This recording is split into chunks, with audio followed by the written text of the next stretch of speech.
Hlekani bakwakwani. Greetings from Musoni. Ntugulwa bangoni ni bandawo.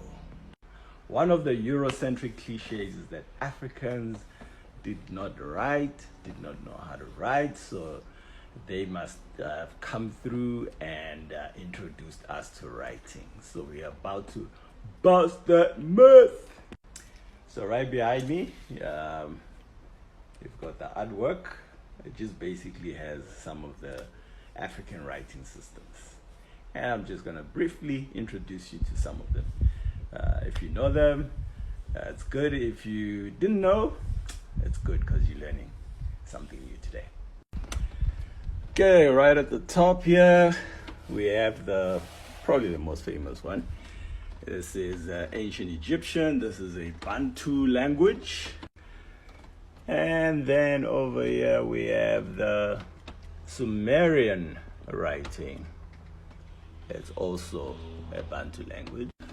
And then at the bottom of the Sumerian, we have the Refuting script coming out of ancient Kush.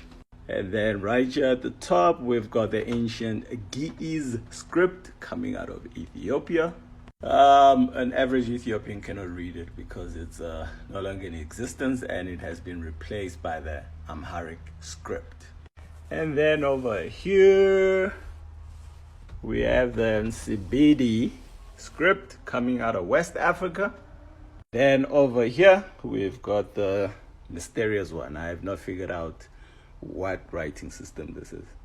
So if anybody recognizes it, please holla, share the info, let us know. So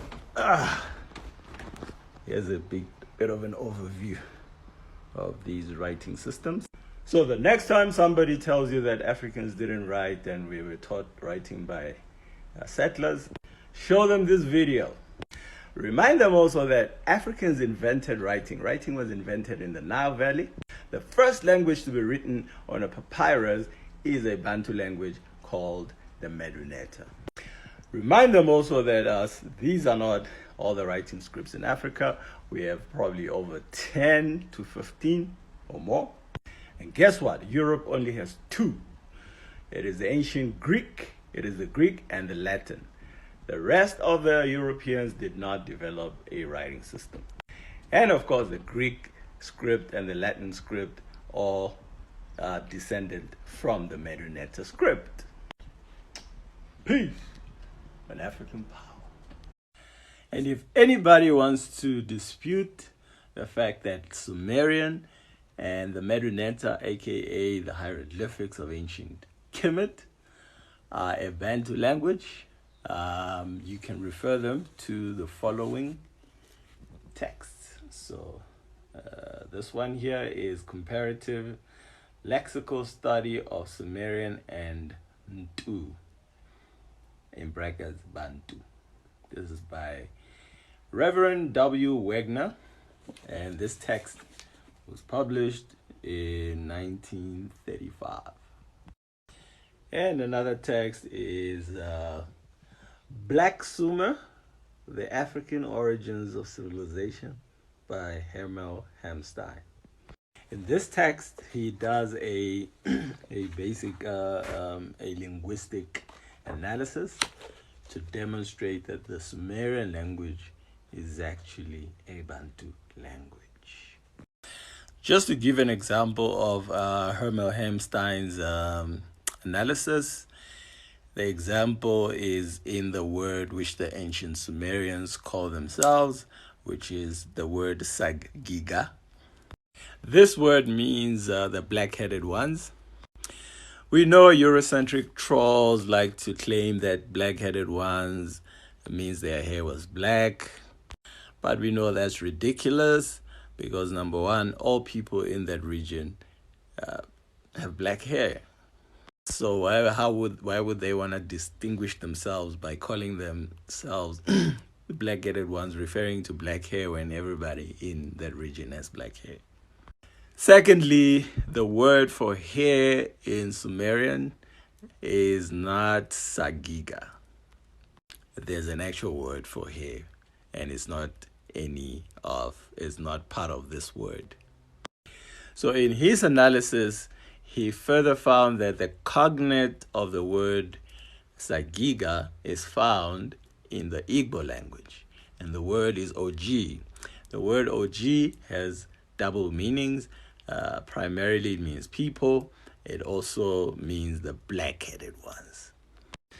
And this type of double meaning of a word is only found in Africa. For example, the Ramech of ancient Egypt. The word Ramech means people, whereas the second meaning to the same word means their people. The ancient Egyptians distinguished themselves from the rest of the human population by calling themselves Ramech, the same word which means people. This is the same even in isiZulu, as I have explained in one previous video where some people were confused that the word baNTU has two meanings. Primarily it means human beings, and it also means black people. And those who wanted to dispute the matter couldn't deal with the fact that the word isintu that specifically refers to black culture, black people's culture, or the way of life of black people. Isintu. You cannot refer to Indian or white or Chinese culture as isintu. So when you make the word specific, it means black people, baNTU. In general, it means people. The same as Ramech, the same as OG, and the same as amongst Basotho. Basotho, the word Basotho, amongst Basotho, it means the Sotho-speaking people. At the same time, Basotho also used the word to refer to black people. Same word. So that's just an example of the kind of analysis that you can find in the text. It's a proper scholarly analysis. It is not guessing work. It's mathematics being applied. And then last but not least, I'd like y'all to introduce y'all to this text by Brother Asar Imhotep, Aluja, Volume 2, Chinandu, Religion and Philosophy. I do have Volume 1 as well, but I'm just showing you this is one of the texts. So what I like about Brother Asar's text is that he does a thorough mathematical analysis, linguistic analysis of the languages, comparing ancient Egyptian and other baNTU languages such as Chiluba, step by step, demonstrating and not just speculating. This over here is an example of the type of analysis you can expect from Brother Asar Imhotep's work. He does sound correspondences, and in this specific one, he is doing Sumerian, Chikam being ancient Egyptian, and also Chiluba, which is a language spoken by the people of the Congo. It is a baNTU language. And also another example of the same analysis between Sumerian, Chikam, which is ancient Egyptian, and Chiluba. So you can see the sound correspondences. He's highlighted them in red to show the consistency of the sound correspondences between the words, the word for example, for prophet in Sumerian, the word for prophet in Chikam and in Chiluba. You get the consistent sound correspondences. And for those who are lazy to read, Brother Asar Imhotep has a YouTube channel. There is a screenshot from his YouTube page. You can follow him right there. Basically, with almost all his videos, basically, I would say all his videos, he's doing the same linguistic analysis. It's so great to see that there's young Africans out there who are following in the footsteps of the great scholars like Sheikh Anta Diop. So if you did not know about him, look for him on YouTube and follow his channel. So right there, I have given you guys just a small example of so much scholarly analysis proving that Sumerian and ancient Egypt are actually Bantu languages.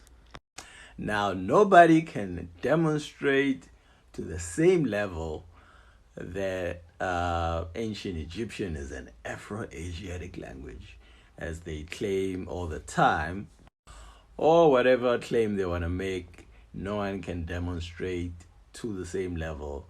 If they think ancient Egyptian is Semitic, they cannot demonstrate it as such. So when one Googles the family under which ancient Egyptian falls under which it falls, they find Afro-Asiatic, but you will not find any text where anybody does an actual analysis and demonstrating.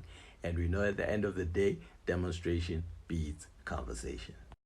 It is basically similar to people that claim that the lay claim that Kiswahili is not a Bantu language because it's got Arabic words and stuff like that.